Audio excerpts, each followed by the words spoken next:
Lily का phone दोबारा बजा। यह उसके घर से इस हफ्ते 8वां कॉल था, लेकिन उसे अपने अपराध बोध का भान और परेशान करने वाले विचारों ने उसे कॉल रिसीव कर जवाब नहीं देने दिया। उसकी आंखों में आंसू थे। वह मन ही मन सोच रही थी कि इतने महीनों के बाद मैं क्या कहूँ। लिली को अपना करियर बनाना था। इसके लिए उसने अपना घर 5 महीने पहले ही छोड़ दिया था। जब वह अपनों को छोड़कर शहर के लिए ऐसे गई मानो कोई पक्षी पिंजड़े से छूटकर आकाश में उड़ान भरने निकला हो। अपने छोटे शहर की जिंदगी को वह पीछे छोड़ चुकी थी। वह मेगासिटी की चमक धमक में खो जाने को तैयार थी। मेगासिटी में लिली के पहले कुछ हफ्ते एक रोमांच की तरह रहे। नए दोस्त, अब रिश्तेदार बनाना, नए स्थानों पर घूमना फिरना आदि। इतनी आज़ादी का एहसास उसे इससे पहले कभी महसूस नहीं हुआ था।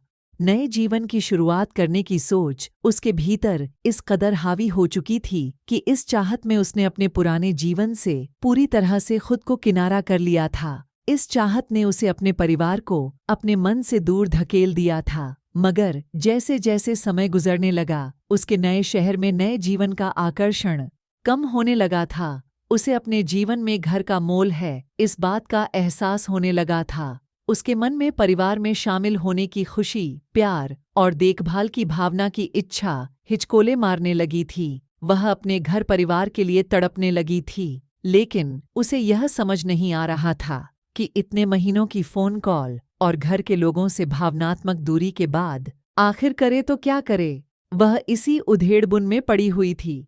तभी दोबारा फ़ोन की घंटी बजी, मगर लिली काफ़ी संकोचित मन से जवाब दे पाई।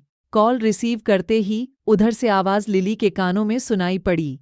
लिली, मेरी बच्ची, सब खैरियत तो है ना? तुम हम लोगों का फ़ोन क्यों नहीं उठा रही थी? हम सभी लोग काफ़ी परेशान हो रहे थे। जब उसने अपने पिता की आवाज़ सुनी तो उसे दिलासा हुआ।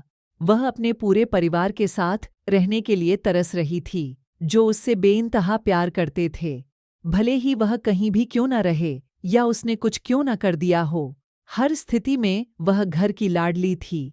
लिली ने फ़ोन पर झिझकते हुए कहा, पापा, मुझे आप सभी की बहुत याद आती है। क्या मैं कुछ दिनों के लिए घर आ सकती हूँ?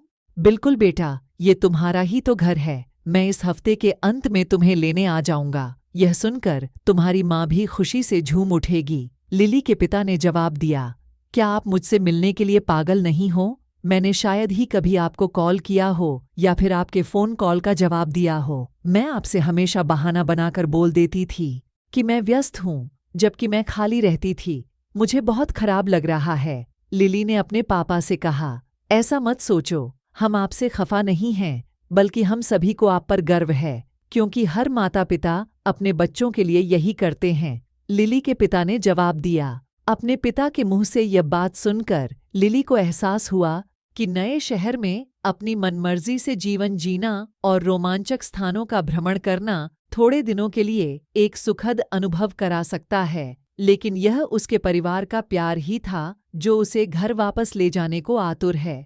ऐसी ही रोचक और ज्ञानवर्धक कहानियों के लिए हमारे चैनल को सब्सक्राइब जरूर करें। धन्यवाद।